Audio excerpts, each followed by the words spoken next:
I'm Sierra. I'm 16. And 2 weeks ago, my parents left me a note. Stay out of sight, freak. My whole family. My dad, my stepmom, my step-siblings, they were 3 miles away at a country club toasting champagne, acting like I didn't exist. I thought that was the worst part. I was wrong, because at 8:47 p.m. the doorbell rang, and the woman standing on my porch said 5 words that changed everything. Your father signed you away. What happened after that at the gala in front of 300 people?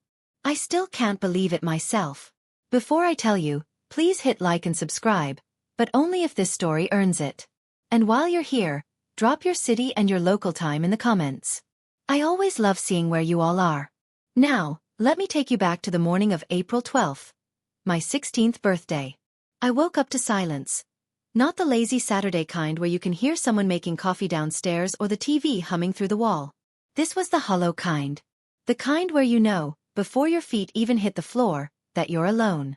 My bedroom is at the end of the 3rd-floor hallway. It's the smallest room in the house. No window facing the garden. No en-suite bathroom. No walk-in closet. I got moved here when I was 6, 2 years after my mom died, because Chloe needed my old room for her vanity setup. That's what Victoria said. Chloe needs the space, sweetie. You understand? I understood. I walked downstairs barefoot. The kitchen was cold. There were dishes in the sink from last night. 4 plates, 4 glasses, 4 sets of silverware. They had dinner without me again. I didn't even hear them. I opened the fridge for milk, and that's when I saw it. A note stuck to the fridge door with a magnet shaped like a lobster from our Cape Cod trip. A trip I wasn't invited to. The handwriting was Chloe's.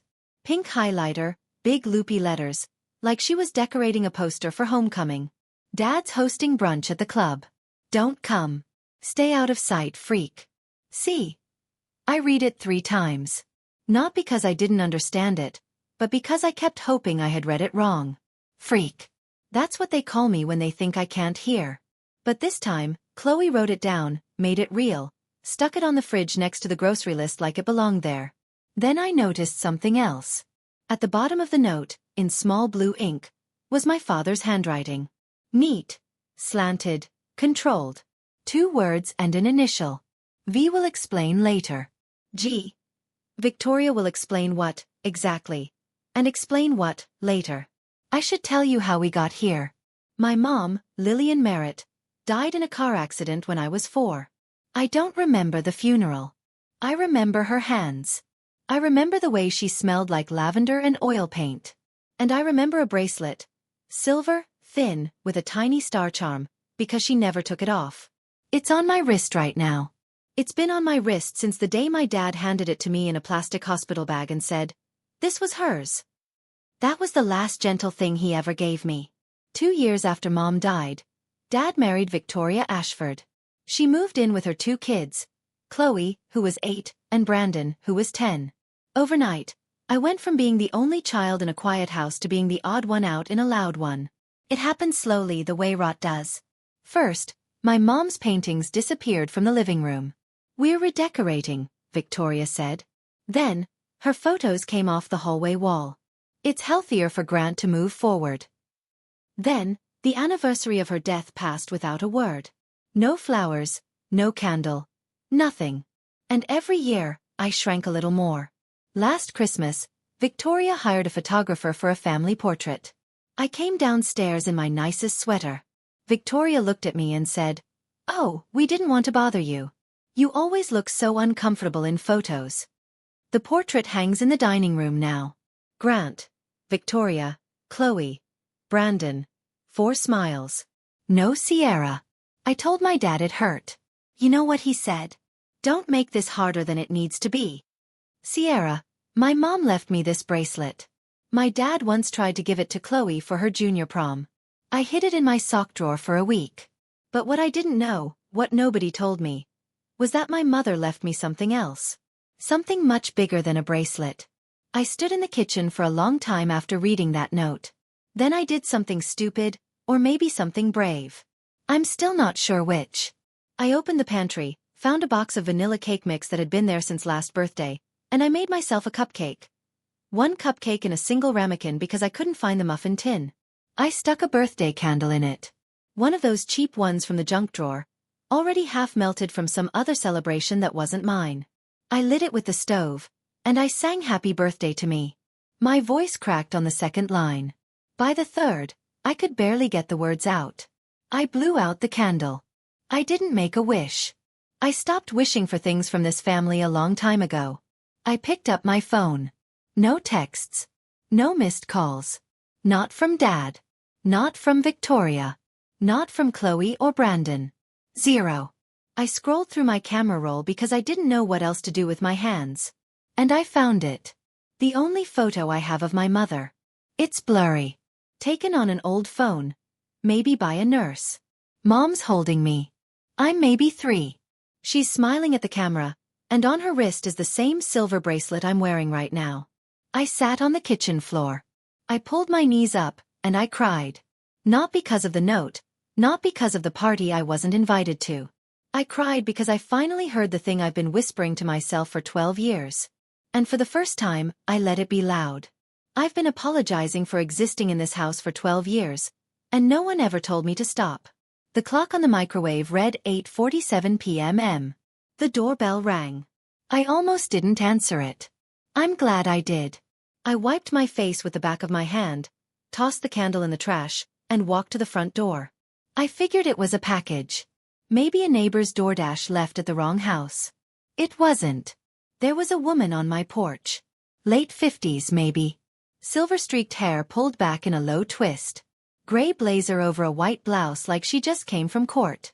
She was holding a large brown envelope, thick, the kind with a metal clasp. And her eyes were red, not like she'd been drinking, like she'd been crying. She saw me and went very still. "You look just like her," she said. I didn't know what to say to that. "Like who?" "Your mother." I hadn't heard a stranger say that word, mother, in connection to me in years. It hit me somewhere behind my ribs. "Who are you?" "My name is Dorothy Kessler. I'm an attorney, and I was your mother Lillian's closest friend." I had never heard this name.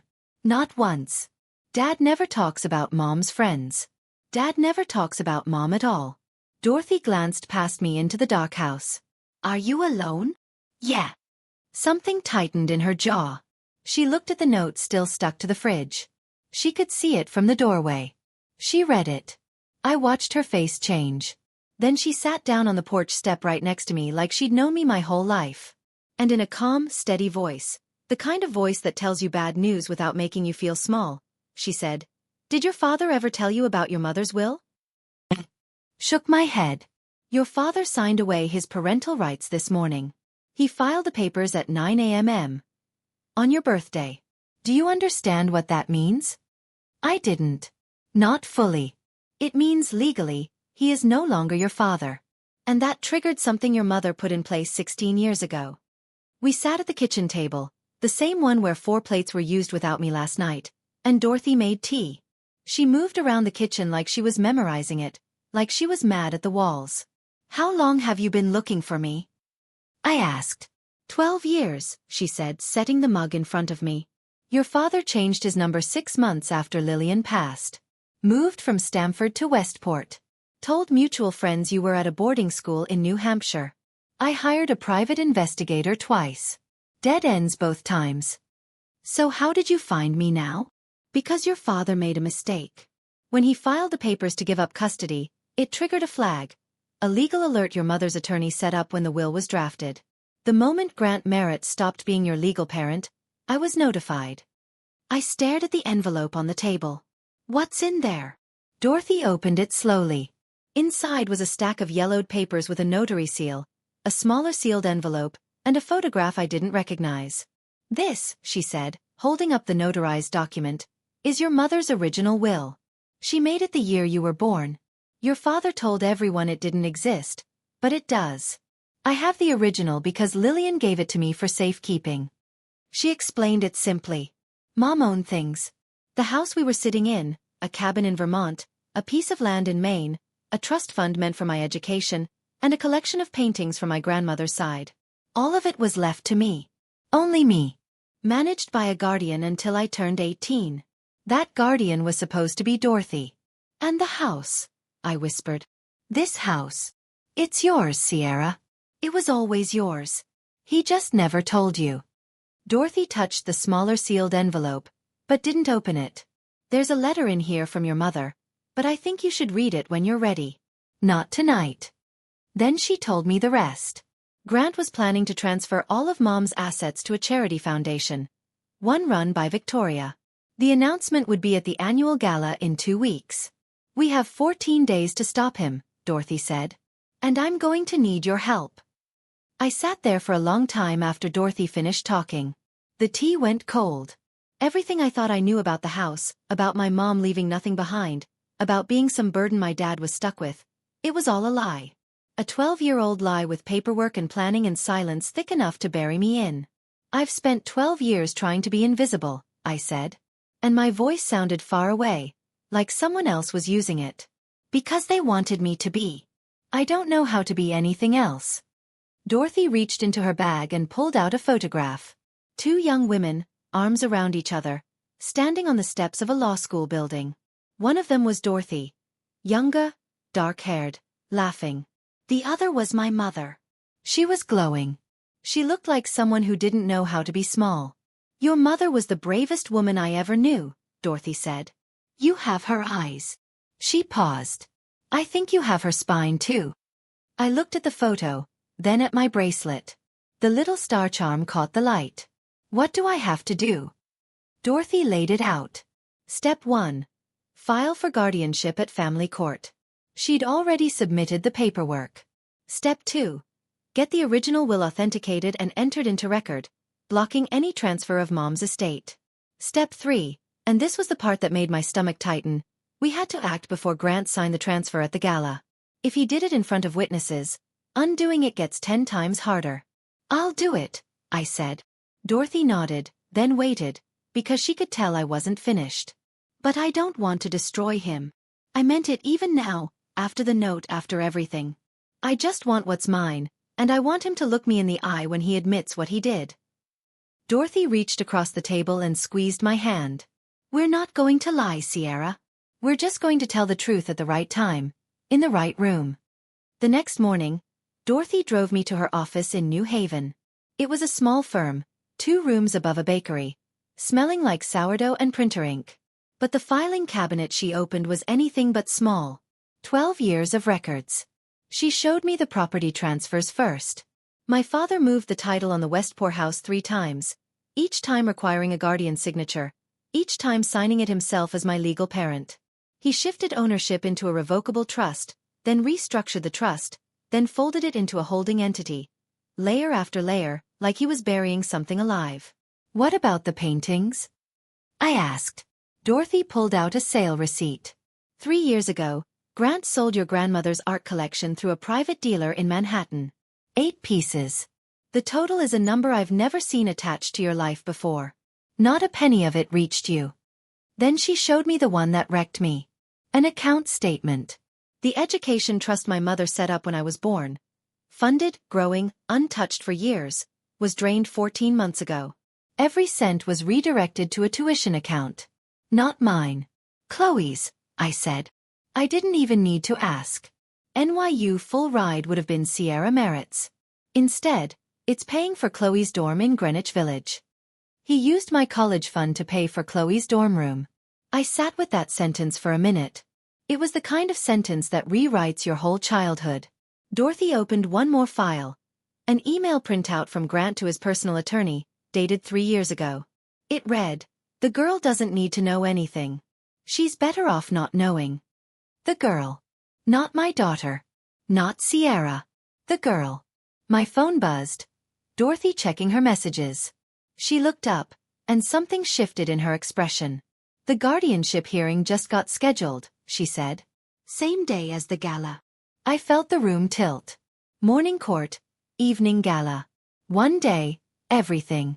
Standing in Dorothy's office, staring at that email, the girl doesn't need to know anything. I felt something snap. Not sadness. Something sharper. Like the last thread connecting me to the word father just broke clean off. For 12 years, I thought I wasn't enough. Turns out I was too much. Too much of a reminder of what he wanted to steal. I kept wondering, What kind of person looks at their own child and sees an obstacle? Have you ever found out someone you trusted was lying about everything? Tell me in the comments. I want to hear your story too. I have to go back. Dorothy explained it calmly. Until the court grants me guardianship, I don't have a legal address to put you anywhere else. If you disappear, Grant could file a missing persons report, and that delays everything. So I packed my bag, rode back to Westport, and walked through the front door like nothing happened. No one noticed I was gone. 2 days. Not a single question. Victoria was in the kitchen when I walked in. She was on the phone laughing, holding a glass of sparkling water. She saw me and covered the mic. "Oh, there you are. Grab me the sparkling water, would you? This one's flat." Like I was the help. I opened the fridge. I took my time and I looked, really looked, at this house I'd lived in for 16 years with new eyes. The family portrait on the wall. 4 people. No Sierra. The fresh flowers on the entry table that Victoria orders weekly. Always white peonies. Mom's favorite, though Victoria doesn't know that. Or maybe she does. And then I saw it. Victoria's hand on the counter. The ring. My mother's engagement ring. I recognized it from the one photo I have. A round-cut diamond on a platinum band with 2 small sapphires. Dad told me years ago it was lost. But there it was on Victoria's finger, catching the afternoon light like it belonged there. My stomach turned. On the dining table was a pile of cream-colored envelopes. Invitations. I picked one up. The Merritt Family Foundation Annual Gala. The logo on the front was elegant. A stylized L intertwined with a vine. I stared at it. That was my mother's monogram. I'd seen it in her sketchbooks. Victoria took my mother's initial and made it her charity's logo. Chloe breezed past the kitchen. "Why are your eyes red? Were you crying again? God, you're so dramatic." I said nothing. Dorothy's voice in my head. "Don't let them know you know." "Not yet." I put the sparkling water on the counter and walked upstairs slowly, like I was made of glass. But inside, something was hardening. Over the next few days, I became a ghost with open ears. I learned that the gala was bigger than I thought. Victoria had been planning it for 6 months. 300 guests, a string quartet, catered by the same company that does events for the governor's mansion. There would be a local councilman, 2 state reps, the president of the Westport Historical Society, and, this part made my chest tighten, a reporter from the Fairfield Herald doing a feature on Connecticut's most generous families. I heard Victoria practicing her speech in the bedroom one night. The door cracked open. This foundation is Grant's way of honoring Lillian's memory by giving her legacy to the community.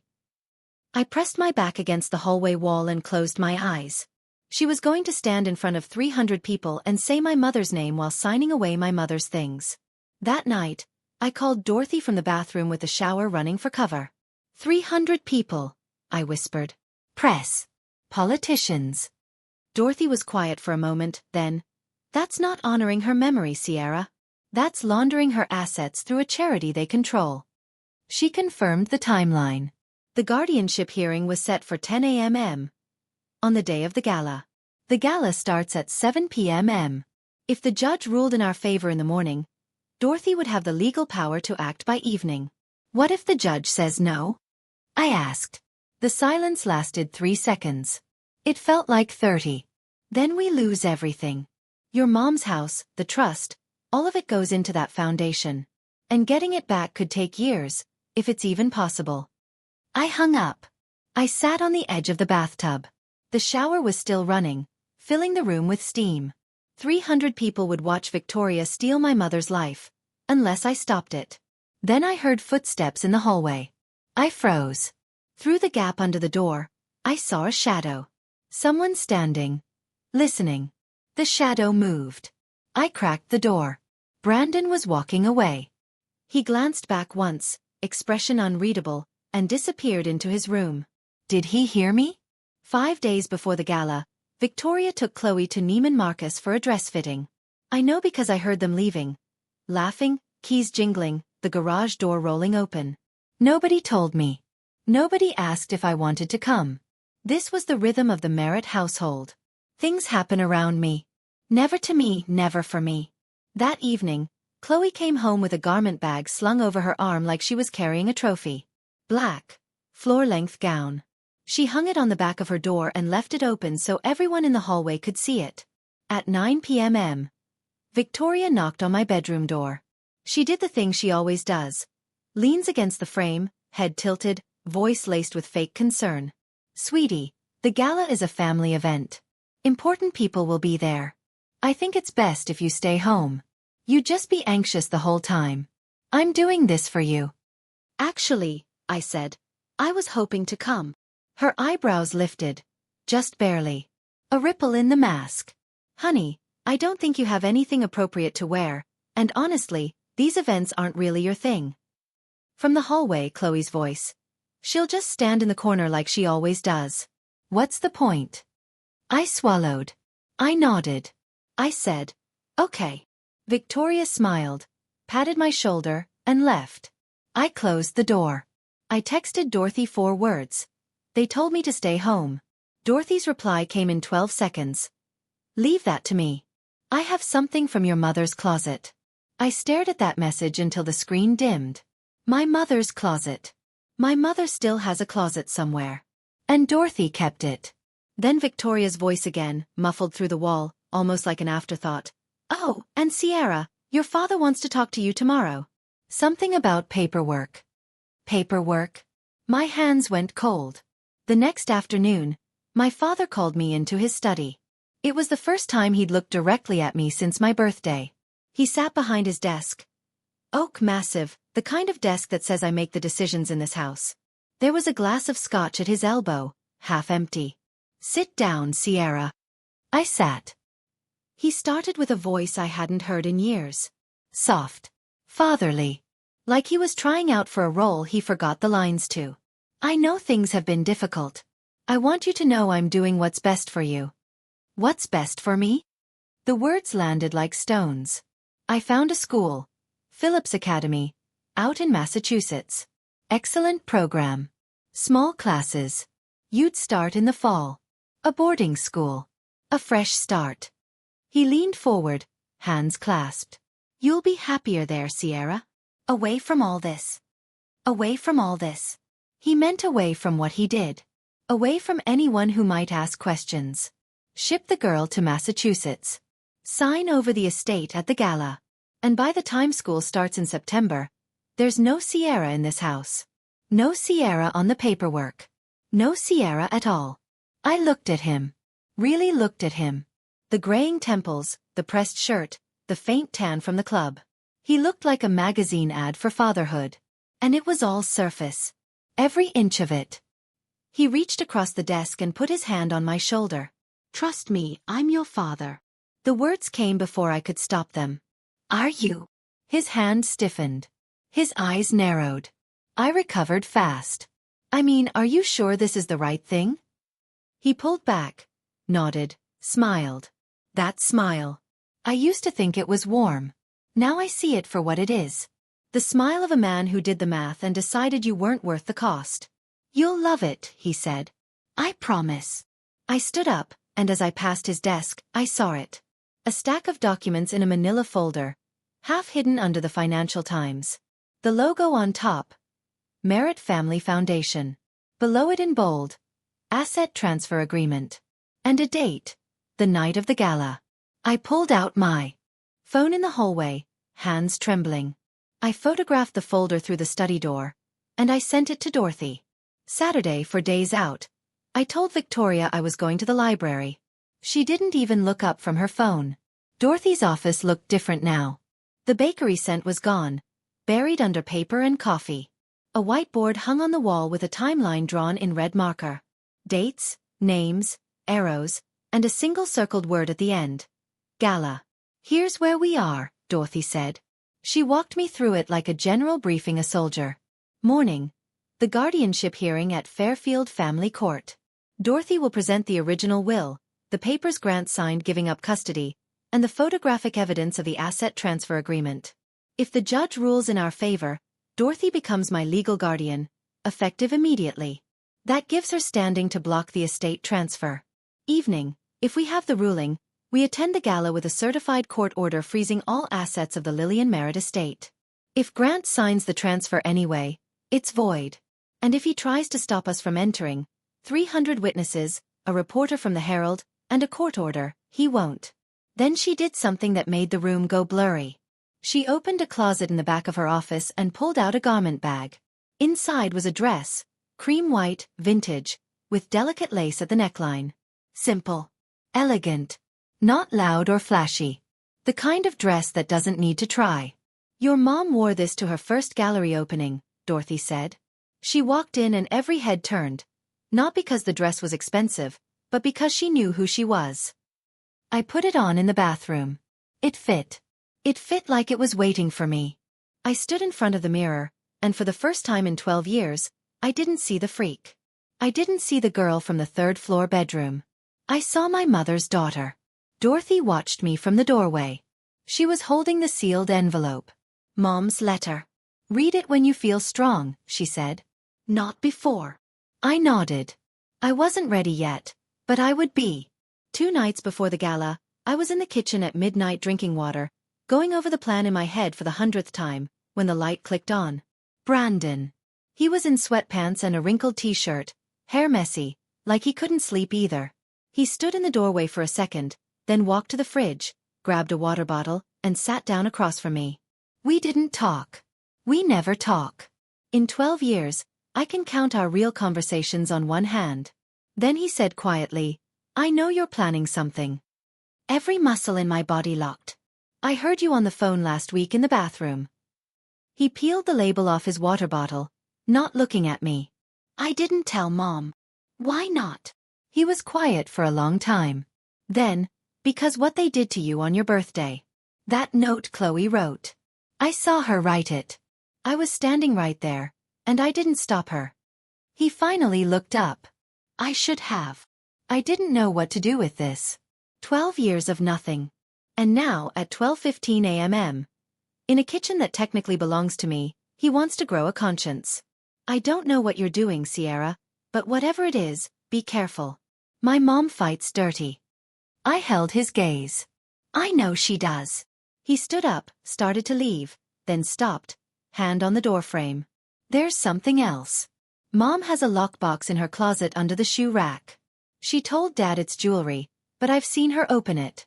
It's not jewelry. It's papers. My pulse spiked. What kind of papers? I don't know, but she checks it every time something legal happens in this house. He turned to leave again. One more pause. One more thing.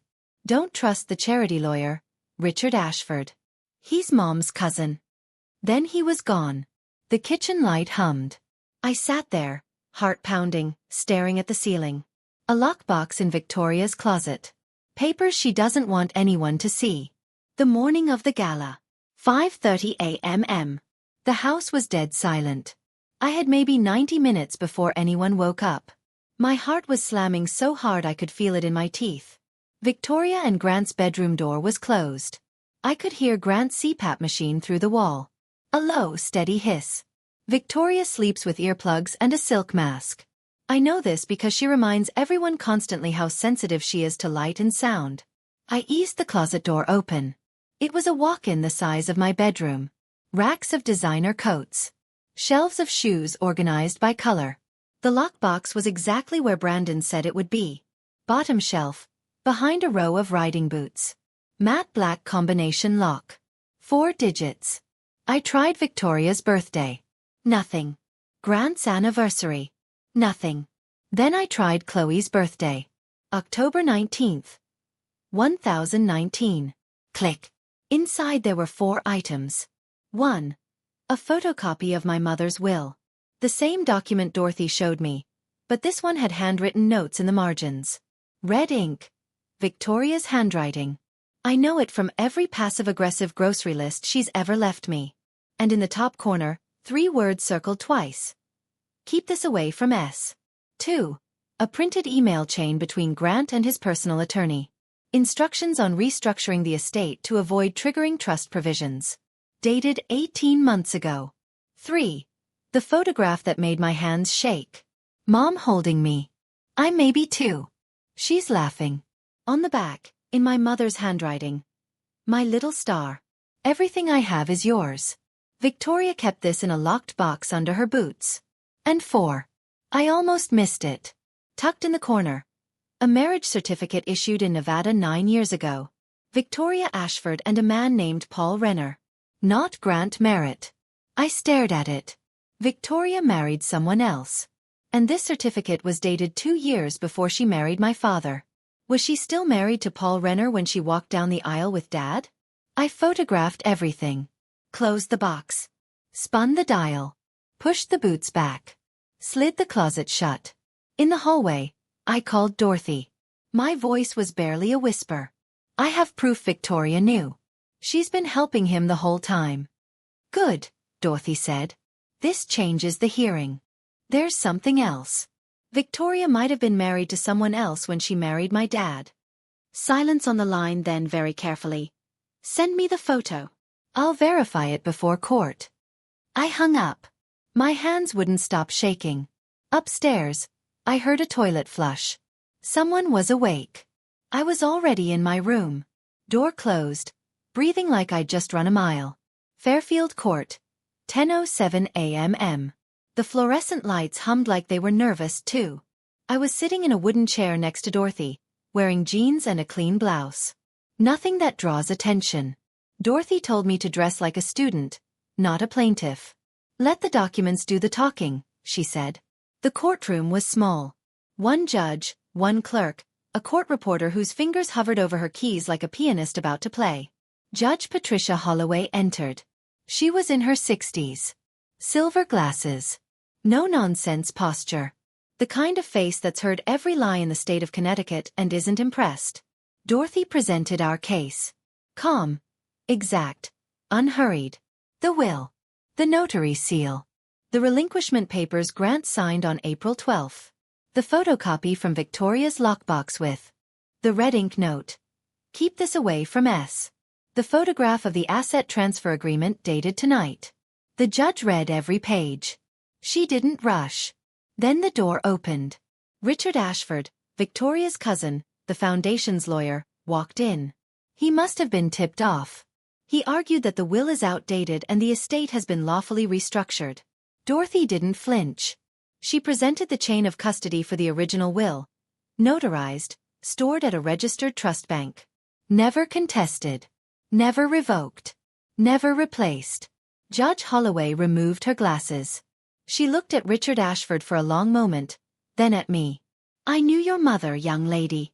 She clerked for me 30 years ago. A pause. She was meticulous. And this will is airtight. She put her glasses back on. Guardianship is granted to Dorothy Kessler. Effective immediately. I am also issuing a temporary restraining order freezing all transactions related to the Lillian Merritt estate until a full review is completed.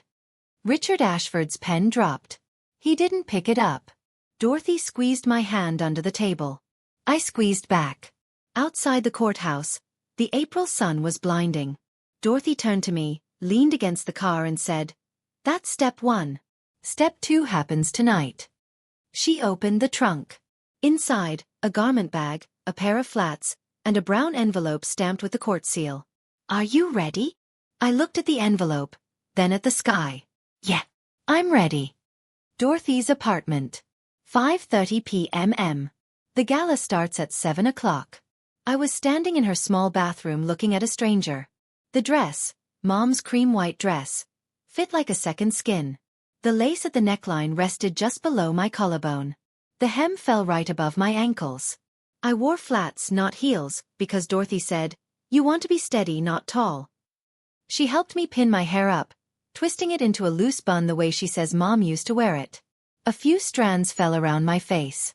Dorothy's hands paused. "She wore her hair exactly like this at the gallery opening," Dorothy said. Her voice caught. "You could be her twin." I looked at my reflection, the silver bracelet on my left wrist, the lace, the way the light hit my jaw. For the first time, I didn't look lost. I looked like I belonged somewhere, just not where I'd been. Dorothy handed me the court order in a crisp manila envelope. "If Grant signs the transfer, we serve this. If he doesn't, we serve it anyway. Either way, It's over tonight. What if he makes a scene? He will. But 300 people with phones will be watching. That's exactly what we want. I nodded. I picked up the sealed envelope.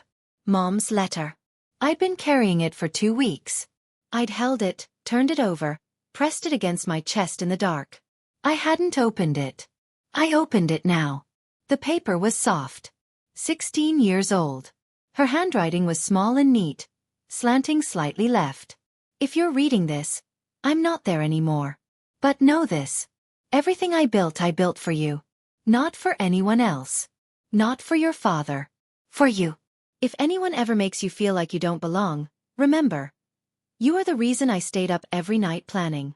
You are enough, my little star. I folded the letter. I pressed it to my lips. On the drive to the country club, neither of us spoke. The sun was going down, painting the sky orange and pink over Long Island Sound. The car stopped. I could hear the music from the parking lot. Jazz. Something smooth and expensive. I held the letter in one hand and the court order in the other. Mom, I whispered. I hope you can see this. The Fairfield Country Club looked like a wedding venue on steroids. Crystal chandeliers hanging from vaulted ceilings. White tablecloths over round tables set for 10. Candles everywhere. The flickering kind, not the electric kind, because Victoria doesn't do tacky. A jazz quartet in the corner playing something by Coltrane. Wait staff in black vests gliding between guests carrying trays of champagne flutes and shrimp cocktails. 300 people, maybe more. Every seat taken. And at the far end of the room, near the small stage, my father, black suit, silver tie, standing with his hand on Victoria's back, laughing with a man I recognized from the club's board of directors. Victoria was next to him. Red dress. Long, fitted, the kind that costs what some people make in a month. And on her left hand, my mother's ring, catching the light every time she gestured. Chloe was at the VIP table near the front, tapping on her phone, looking bored and expensive. Dorothy and I walked through the main entrance. I didn't sneak in. I didn't use a side door. I walked through the front in my mother's cream-white dress, with the silver bracelet on my wrist and the court order in my hand. A few heads turned, then more. Then a wave of whispers moved across the room like wind through tall grass. I saw it happen in slow motion. Margaret, Maggie Dunn, the club's general manager, spotted me from across the room. She's been here for 20 years. She worked for my mother. She saw the bracelet. Her hand went to her mouth. She leaned toward a colleague, and I could read her lips. That's Lillian's daughter. Victoria noticed next. She was mid-laugh when her eyes found me. The champagne flute froze halfway to her mouth. The color drained from her face like water from a tub. She grabbed Grant's arm, pointed. My father turned. Our eyes met across the room. Across 12 years, across every lie he ever told, and every birthday he ever forgot. He stared, then he smiled. That country club smile. The one built for cameras and strangers. He walked toward me slowly, controlled. He leaned in. His voice was low, sharp. Just for me. What are you doing here? I looked him dead in the eye. I was invited. His jaw tightened. You need to leave now. I didn't blink. I don't think I will. Grant's hand closed around my elbow. Not hard enough to bruise, but hard enough to steer. He moved me toward the corner of the room behind a potted fern the size of a small tree, where the sound is bad and the lighting is worse. His voice was a controlled hiss. I don't know how you got in here, but you're leaving right now. That's interesting, I said. Because according to the court order issued this morning, I have more right to be here than you do. Something shifted behind his eyes. A crack in the confidence. Victoria appeared, materializing the way she always does. Perfectly timed, perfectly composed. She put her hand on my arm and turned on the voice. The warm one. The PTA one. Sierra, honey, you look lovely, but this isn't really your kind of. I kept my voice even quiet. You're wearing my mother's ring. Her fingers curled. She pulled her hand behind her back like I'd burned her. 3 guests nearby stopped talking. The whispers started again, louder this time, rippling outward. Grant saw it happening. He was losing the room. I could see the cost-benefit math running in real time. Make a scene or contain this. He chose wrong. Security. he said louder than he meant to. More heads turned. Please escort this young lady out. Two men in dark suits moved toward me. Dorothy stepped forward. She'd been standing 3 feet behind me the entire time. Still, patient, waiting. She held up a business card. I'm Dorothy Kessler, attorney at law. This young lady is my legal ward as of 10:47 this morning. Removing her from this venue would constitute unlawful interference with a court-appointed guardian. I strongly suggest you step back.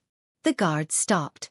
They looked at each other, then at Maggie Dunn, who was watching from the side. Maggie gave a small nod. They backed away. Grant's face was a mask fighting itself. Victoria leaned in, her whisper thin as a blade. Get her out of here before the speech. Too late. The MC was already at the podium. The spotlight swung. A voice filled the room. Ladies and gentlemen, please welcome our host for the evening, Grant Merritt. The room applauded. Grant straightened his tie. He had no choice. He walked toward the stage. I took my seat in the front row. Grant took the stage like a man stepping onto a landmine and pretending it's a dance floor. The spotlight hit him. He smiled, that wide practice donor dinner smile, and waited for the applause to settle. Thank you all for being here tonight. This room is full of people who believe in something bigger than themselves, and I'm honored to stand with you. Polite applause. Victoria beamed from the front table, hands folded, queen of the evening. Then he said her name. My late wife, Lillian, believed in giving back. She was an artist, a dreamer, and the most generous person I ever knew. My throat tightened. He hadn't said her name to me in years. But here, in front of cameras, he wrapped it in gold. Tonight, to honor Lillian's memory, Victoria and I are proud to announce the Merritt Family Foundation, dedicated to arts education for underprivileged youth throughout Fairfield County. More applause. Louder now. People nodded. This is the part where rich people feel good about being rich. Grant picked up a document from the podium. The Asset Transfer Agreement. I recognized it from the photo I took in his study. He held up a pen. To fund this mission, I am personally donating the full Lillian Merritt estate, her properties, her art collection, her legacy, to the foundation. Effective tonight. The room erupted. Standing ovation. Victoria wiped a tear that I'm pretty sure wasn't real. Grant signed. Pen to paper. Right there under the spotlight. 300 people clapped like they'd just watched an act of grace. I didn't clap. I watched. And next to me, Dorothy didn't tense, didn't panic, didn't reach for the envelope. She just smiled, small, sure. She leaned over and whispered 4 words into my ear. Now it's our turn. The applause was still rolling when Dorothy stood. She didn't rush. She buttoned her blazer, picked up the manila envelope, and walked to the stage like she'd done this 1,000 times. The MC tried to stop her. She showed him something. I couldn't see what. And he stepped aside. Dorothy took the microphone. Excuse me. The room went quiet. Not all at once. It was a slow drain, like air leaving a balloon. Heads turned. Phones came up. My name is Dorothy Kessler. I'm an estate attorney licensed in the state of Connecticut. I have a court order from Judge Patricia Holloway issued this morning freezing all assets of the Lillian Merritt estate. Silence. The kind you can feel on your skin. The document Mr. Merritt just signed is legally invalid. He has no authority to transfer these assets because they were never his. Grant stepped forward. This is ridiculous. Who let this woman? Dorothy didn't raise her voice. She didn't need to. These assets belong to Lillian Merritt's sole heir, as designated in her original notarized will. A will Mr. Merritt concealed for 12 years. She turned to me. 300 pairs of eyes followed. I stood. My knees were water. My spine was steel. I walked to the stage. I took the microphone, and I looked at my father. My name is Sierra Merritt. Lillian Merritt was my mother. She left a will that names me as her only heir. My father hid it for 12 years. Every property he just tried to donate, the house, the cabin, the art collection, belongs to me. The room didn't whisper. It erupted. Chairs scraped. Gasps spilled from table to table. A camera flash went off. Then another. Grant grabbed the microphone stand. She's a child. She doesn't know what she's. I didn't let him finish. You signed away your parental rights on my 16th birthday. You filed the papers the same morning I woke up alone with a note on the fridge calling me a freak. You sent your own daughter away so you could take her inheritance. I held up the manila envelope. I have the court order. The court has your relinquishment papers. And now every person in this room knows exactly what you did. Dead silence. 300 people. Not a fork moved. Victoria shot to her feet. This is a scam. That girl has always been. I turned to her calm, level, like I was reading the weather. Mrs. Merritt, or should I say Miss Ashford, since your marriage to my father might not even be legal. Victoria's mouth opened, closed, opened again.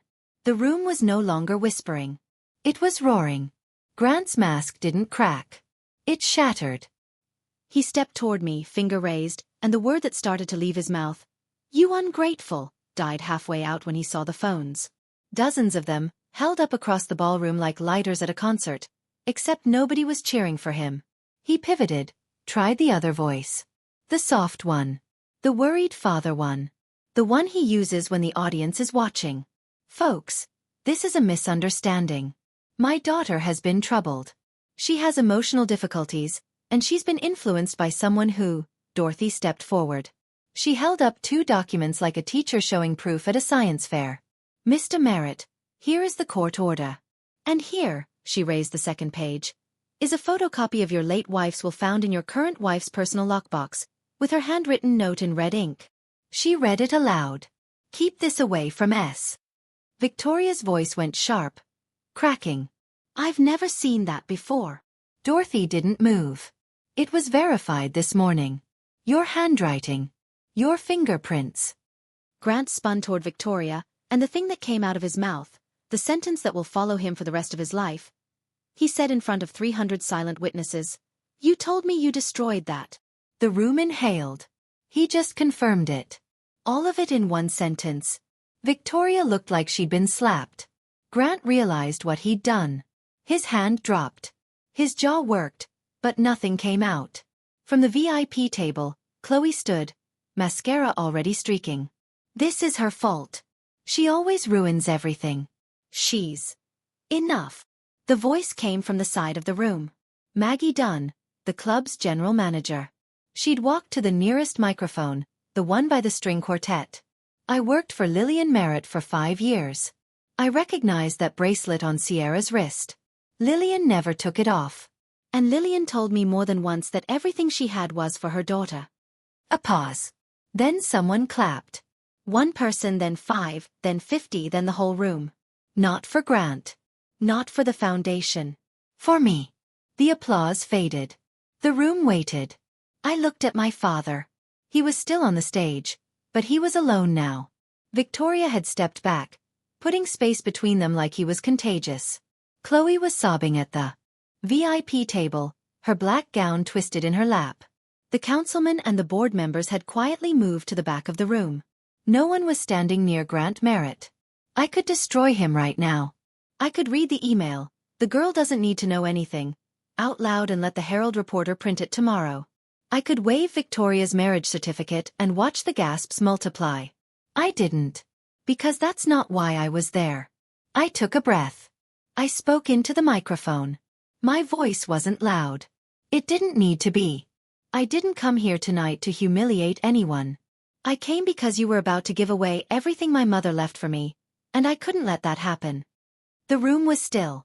I spent 12 years in that house. The smallest room, the last seat at the table, the one face missing from the family portrait. I spent 12 years being called a freak by people you chose over me. 12 years trying to earn a love that was never coming. I looked directly at him, at the man who used to carry me on his shoulders. I'm done trying. He flinched. It was small, but I saw it. 300 other people saw it too. I'm not asking for your apology. I don't need it. The estate belongs to me. The court has confirmed it. And I'm leaving tonight with my guardian Dorothy Kessler, who, unlike you, kept her promise to my mother. I touched the bracelet on my wrist. The little star charm was warm from my skin. Mom, I said softly enough that only the front row could hear. I kept it safe. Just like you asked. I turned from the stage and walked down the center aisle.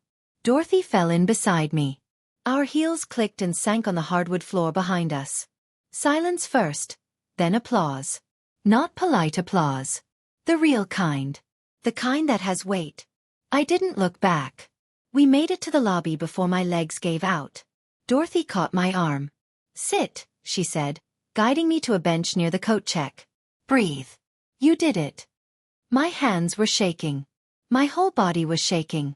But something in my chest, something that's been clenched tight since I was 4 years old, was finally letting go. Through the glass doors to the ballroom, I could see the fallout unfolding in real time.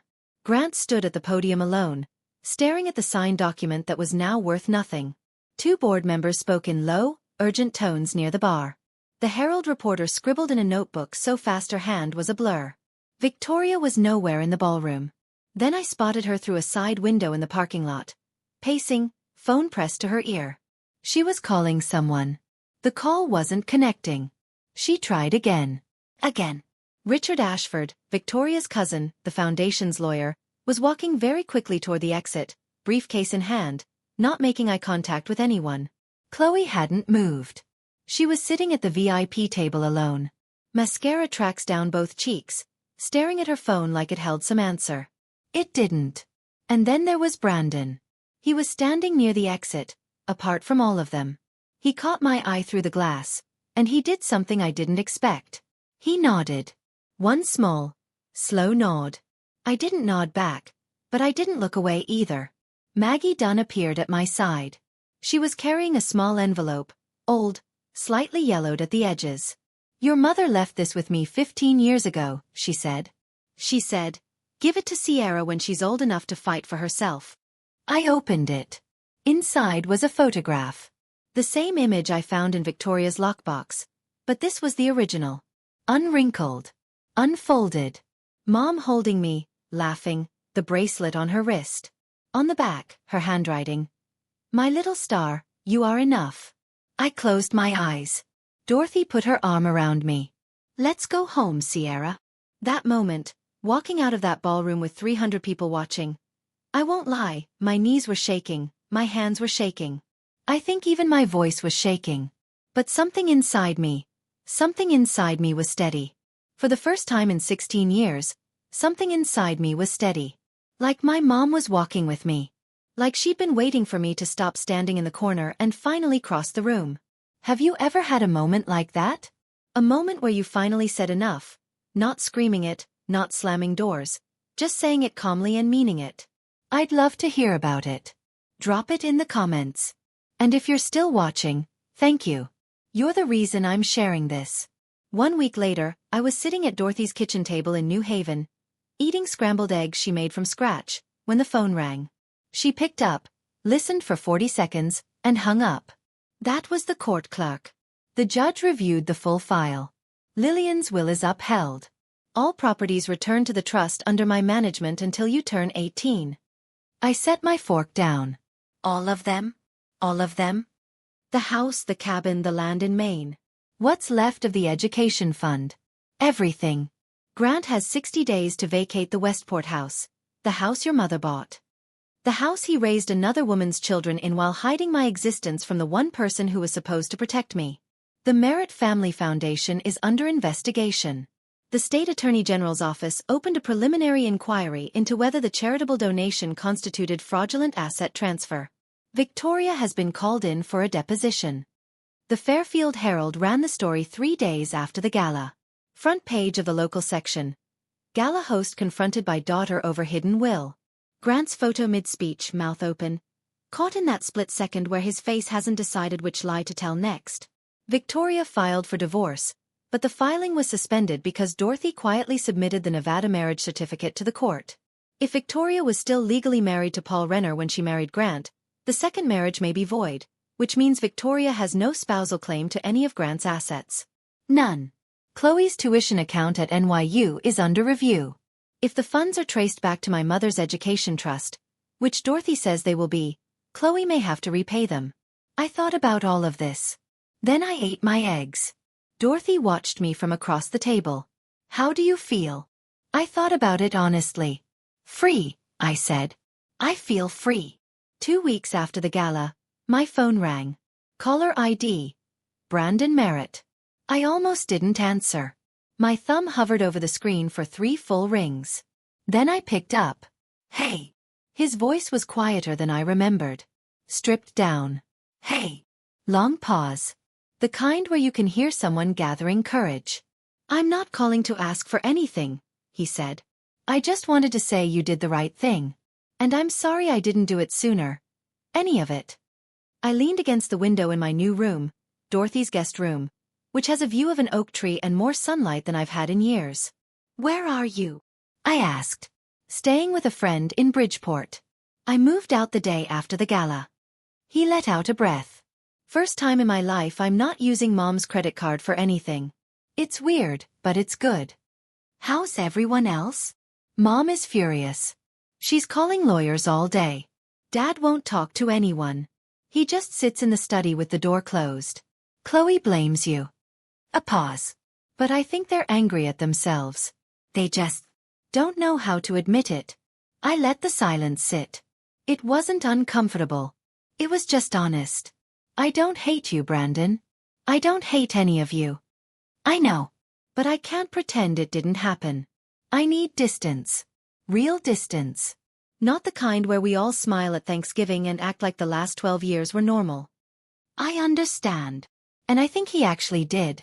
If you ever want to talk, no pressure. You know how to reach me. Same goes for you, I said. But I'm not coming back to that house. I wouldn't ask you to. We hung up. I sat by the window for a while. The oak tree swayed in the wind, and the late afternoon light made everything gold. I wasn't sad. I wasn't happy. I was something in between. Something I think might be peace. A month after the gala, Dorothy handed me an envelope that arrived through her office. From your father, she said. Through his attorney. I opened it at the kitchen table. The stationery was thick. Grant Merritt's personal letterhead. Cream-colored. Embossed. Even now, he couldn't stop performing. I read it once, slowly. Sierra, I hope you understand that everything I did was to protect this family's reputation. Your mother's estate was complicated, and I made decisions I thought were best. I wish you hadn't made this public. It didn't need to go this far. Grant. I read it again. No mention of the note. No mention of the 12 years. No mention of the word freak written in pink highlighter and stuck to the fridge like a grocery reminder. No mention of my birthday. No mention of the bracelet he tried to give to Chloe. No mention of the education fund he drained. No mention of the email where he called me the girl. Not one word of apology. Are you going to reply? Dorothy asked. No. I folded the letter along its creases, neatly the way he'd want. He was still performing. Even in a letter, he was performing. Dorothy nodded like she expected that answer. I opened the drawer where I keep Mom's letter and set Grant's beside it. I didn't rip it up. I didn't burn it. I didn't throw it away. I just put it down and I walked away, because that's what you do with things that no longer have power over you. You set them down. Then I noticed something else inside the envelope, wrapped in tissue paper at the bottom. My mother's engagement ring. The round-cut diamond with the 2 sapphires. The one Victoria wore to the gala. No note. No explanation. Just the ring. I held it up to the window. It caught the light the same way it did on Victoria's finger. Except now, for the first time, it looked like it was home. I slipped it on. It fit. Mom's letter. Mom's dress. Mom's bracelet. Mom's ring. Piece by piece, she was coming back to me. 6 months later, I was sitting cross-legged on the floor of Dorothy's apartment in New Haven painting. Not anything good. I'm still learning. Right now, it's a bowl of oranges that looks more like a pile of softballs, but the brush feels right in my hand. The same way it must have felt in Mom's. Dorothy hung my first painting, a watercolor of the oak tree outside my window, on the living room wall, right above the couch. She didn't ask permission. She just did it. The way you do things for people who belong in your home. I go to a new school. It's smaller than Westport. No lacrosse team, no college counselor with a waiting list. But I have friends for the first time. Real ones. 2 girls from my art class who don't know a thing about the Merritt Gala. And I like it that way. The Westport house is under the trust now. I haven't been back. I'm not ready. Maybe next year. Maybe never. Dorothy says there's no rush. And I believe her. The cabin in Vermont. That's different. Dorothy and I drove up last weekend. It's small, tucked into the Green Mountains, with a porch that faces east, so you get the sunrise. When I walked in, I stopped breathing. Mom's paintings were still on the walls. Grant never came here. He never touched this place. It was like stepping into a room she just left. Her brushes were still in a coffee can on the windowsill. Her hiking boots were by the door. I sat on the porch for 2 hours, wrapped in a quilt that smelled like cedar, watching the trees turn gold and red. On my wrist, the silver bracelet. On my right hand, Mom's ring. She would have loved seeing you here, Dorothy said from the doorway. I think she can see me wherever she is, I said. I think she's been watching this whole time. I'm 16, and I'm starting over. That should feel scary. It doesn't. It feels like breathing. People ask me if I regret it. If I wish I'd done it differently. Quieter, more private, without the stage and the spotlight and the 300 witnesses with their phones out. Honestly? No. Not because I wanted to embarrass anyone, but because silence was what kept me trapped for 12 years. My father counted on my silence. Victoria counted on it. Chloe counted on it. They built an entire life on the belief that I would keep being small, keep being quiet, keep eating alone in the kitchen and sleeping in the smallest room and pretending that, don't make this harder than it needs to be, was love. It wasn't love. It was control.